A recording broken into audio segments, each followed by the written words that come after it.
আসসালামু আলাইকুম ওয়া রাহমাতুল্লাহি ওয়া বারাকাতুহু। বিসমিল্লাহির রহমানির রহিম।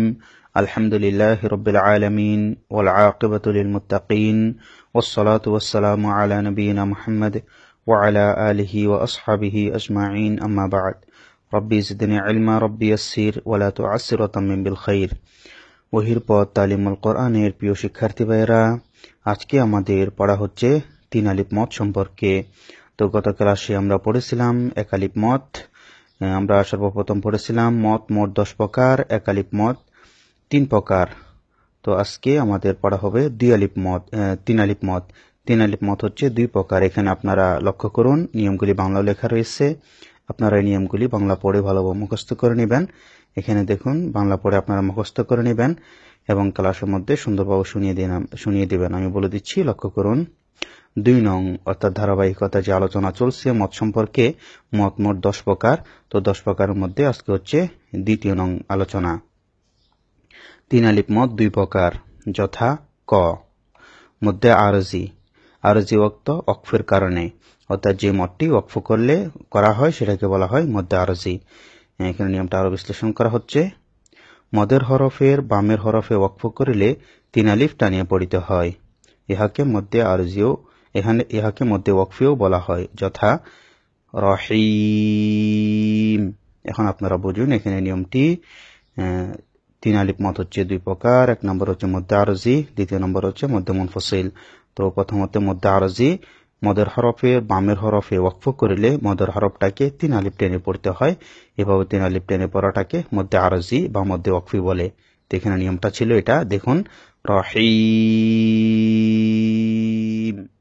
এখানে জেরে বাম পাশে এটা হচ্ছে মধ্যতবির হরফ।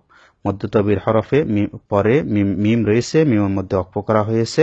ওয়াকফের কারণে যেটা জজম হয়ে যাবে, সাকিন হয়ে যাবে। যেমনটি আপনারা অবগত রয়েছেন, এক জবর এক জের এক পেশ, 2 জের 2 পেশের মধ্যে যদি ওয়াকফ করা হয় তাহলে সেগুলোকে সাকিন মেনে পড়তে হয়।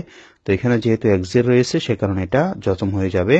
তো মদর হরফের বামের হরফে ওয়াকফের কারণে জজম হলে, সাকিন হলে সে মদর হরফটাকে 3 আলিফ টেনে পড়তে হয় এবং 3 আলিফ টেনে পড়াটাকে মধ্যে আরজি বা মধ্যে ওয়াকফিও বলে। তো নিয়মটা ছিল এটি। তো আমি এখন উদাহরণগুলি বলে দিচ্ছি, আপনারা ভালোভাবে উদাহরণগুলি মস্ক করবেন। রহিম, মিদ্দিন, মুফলিহুন, قدير, سجيل, نستعين, مستقيم, يوقنون, بالفيل, মাকুল। হামজার মধ্যে ধাক্কা দিতে হবে, এটা একটু আপনারা লক্ষ্য রাখবেন। হামজার মধ্যে যদি জজম হয় তাহলে একটু ধাক্কা দিয়ে উচ্চারণ করতে হয়। মাকুল।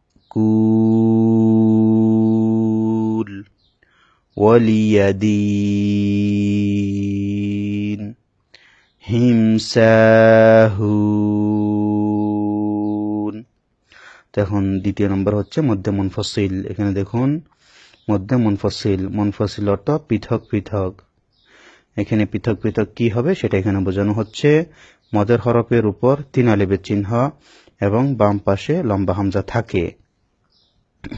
অর্থাৎ এখানে আপনারা দেখতে পাচ্ছেন, লা ইলাহা ইল্লাল্লাহু। এখানে যখন লাম আলিফ জবর লা বলা হয়েছে তখন আলিফটা হচ্ছে মদের হরফ। তারপর হামজা জের ই। এখানে মদের হরফের বামে এখানে দেখতে পাচ্ছেন আপনারা কি লেখা রয়েছে, মদের হরফের 3 আলিফের চিহ্ন এবং বাম পাশে লম্বা হামজা। এটা হচ্ছে মদের হরফ। মদের হরফের মধ্যে এই 3 আলিফের চিহ্ন দেখতে পাচ্ছেন এবং এরপর আপনারা লম্বা হামজা দেখতে পাচ্ছেন। এটা হচ্ছে মধ্যে মুনফসিল। তো এভাবেই আপনারা শোনা রাখতে পারেন, মদের হরফের পরে লম্বা হামজা আসিলে, মদের হরফের পরে লম্বা হামজা আসলে মদের হরফটাকে 3 আলিফ টেনে পড়িতে হয় এবং 3 আলিফ টেনে পড়াটাকে মধ্যে মুনফসিল বলে। অথবা এভাবে বলা যেতে পারে, মদের হরফ এক কালেমায়, হামজা আরেক কালেমায়। মদের হরফ এক শব্দে, হামজা আরেক শব্দে। তো এভাবে যদি হয় তাহলে মদের হরফটাকে 3 আলিফ টেনে পড়তে হয় এবং 3 আলিফ পড়াটাকে মধ্য মুনফসিল বলে। তো আমি নিয়মটা আবার বলছি। দ্বিতীয় নম্বর 3 আলিফ মদের মধ্যে দ্বিতীয় নম্বর হচ্ছে মধ্য মুনফসিল। মুনফসিল অর্থ পৃথক পৃথক, অর্থাৎ মদের হরফের সাথে হামজাটা পৃথক হবে, লেগে আসবে না, একই কালিমে আসবে না, পৃথকভাবে 2 কালিমে আসবে। মদের হরফের উপর 3 আলিফের চিহ্ন এবং বাম পাশে লম্বা হামজা থাকে, যেমন লা ইলাহা ইল্লাল্লাহু ওয়া মা আরসালনাকা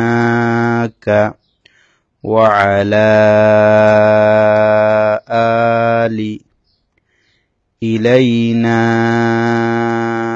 ইয়াবাহুম قل يا أيها الكافرون। তো আমি সহজভাবে আবারও বলে দিচ্ছি আপনাদেরকে। 3 আলিফ মদ হচ্ছে 2 প্রকার। এক নম্বর হচ্ছে মদ্দে আরজি, দ্বিতীয় নম্বর হচ্ছে মধ্য মুনফসিল। মদ্দে আরজি অর্থাৎ মদের হরফের বামের হরফে ওয়াকফ করলে মদের হরফটাকে 3 আলিফ টেনে পড়তে হয়, ইহাকে মদ্দে আরজি বলে।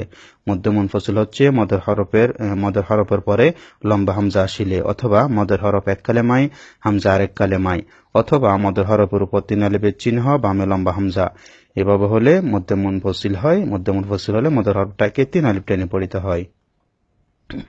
মদ্দে আরজির উদাহরণ যেমন রহিম, মিদ্দিন, মুফলিহুন, কদির, সিজ্জিল, নাস্তাঈন, মুস্তাকিম, ইউকিনুন, বিলফিল, মাকুল, ওয়ালিয়াদিন, হিমসাহুন। এরপর হচ্ছে মধ্য মুনফসিল। মুনফসিল অর্থ যেমনটি বললাম, মদের হরফের পরে লম্বা হামজা আসলে মদের হরফটাকে 3 আলিফ টেনে পড়তে হয়, যেমন লা ইলাহা ইল্লাল্লাহু ওয়া মা আরসালনাকা ওয়া আলা আলি ইলাইনা ইয়াবাহুম قل يا أيها الكافرون। তো থাকলো আজকের পড়া। আপনারা যথাসময়ে ভালোভাবে শিখে ক্লাসের মধ্যে পড়াগুলি শুনিয়ে দেবেন। আসসালামু আলাইকুম ওয়া রাহমাতুল্লাহ।